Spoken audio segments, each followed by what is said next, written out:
Hi, welcome to the Gamesplainer. I'm Jeff the Gamesplainer and today I'm gamesplaining Egizia Shifting Sands.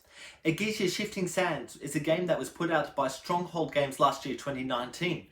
And look, it's a game that I've been kind of umming and ahhing about, but I'm really glad I got it. I'm really glad that I managed to get it to the table. As I said, it plays from 2 to 4. I've only played 2-player games. I imagine that a 4-player game will shift how I understand the game or how tricky I find different elements. This game has that thing of a different side of the board for a smaller player count, which I really like. I really appreciate that. I think that's the best way to approach things that have a 2-player version without actually really changing the game so much. But having the 4-player version or 3-player version on one side, 2-player on the other, it allows you to have a couple of differences on the board without too much drama. This game, there's so many different things going on with it. The essence of the game is it's a worker placement game. You have a whole bunch of workers and you're placing them, but you've got the problem of you're on the Nile and you must continue down the Nile. So if you place a meeple just here, you can't place the next meeple further up the river. You have to go further down the river. And so you end up on your turn thinking, oh, if I go for that one, that's really cool, but I want that, but I really want this one. What's the chances that someone else is going to take this one? However, if other people have pushed their way further down the river, you can move free in the space going, there's no one behind me, I'm able to take this one, I guarantee that I'm going to be able to get this one next time. And that little thing is actually what makes this game. It's a really good thing to do. It's a really good way to play this game. The other thing to bear in mind is that all the points come from things that happen on the left-hand side of the board, which is the buildings, so the pyramids, the sphinx, the things that you're building in Egypt.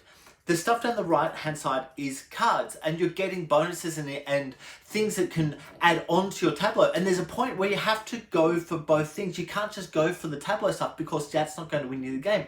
You can't just go for the points on the left-hand side because by going for that, you're not getting all the resource that is necessary to push you forward more and more and more and more. And so there's a real balance on, oh, do I need to go for that? Do I need to go for that?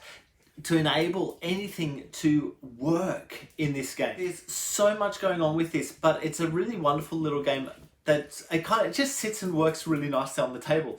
The box says it's a 90-minute game. Once again, I think that's relatively accurate with a 2-player game. I fear that with a 4-player game, it would substantially grow on top of that with the amount of thinking that's going on. There's a little bit of wordiness in the rulebook that's the way they phrase things doesn't quite make sense on the first read, but when you're playing it, it makes absolute sense. It's that whole idea of when you're building something, you need to spend both brick and people, and your brick column is going to move down, your people stay where they are, but you flip them over. So you need to spend both brick and people for build pretty much anything on the board at all. And there's a wordiness that didn't quite sit right, but it's not the easiest mechanism to explain without actually doing or without actually showing. So I will forgive them for that, but just be aware of that. Pretty much every time you're having to spend stuff, you're having to spend brick, you're also having to spend the same number of people to make different elements of it work. The other thing to bear in mind is each of the buildings down the left-hand side, they have a different mechanism on how they score and when they score. And getting your head around that and kind of keeping that all lined up I found that a little bit tricky. I found that I had to keep going back to the rules. Oh, you're working on the Sphinx. Okay, what happens with the Sphinx? Oh, you're working on the pyramid. Oh, what happens with the pyramid?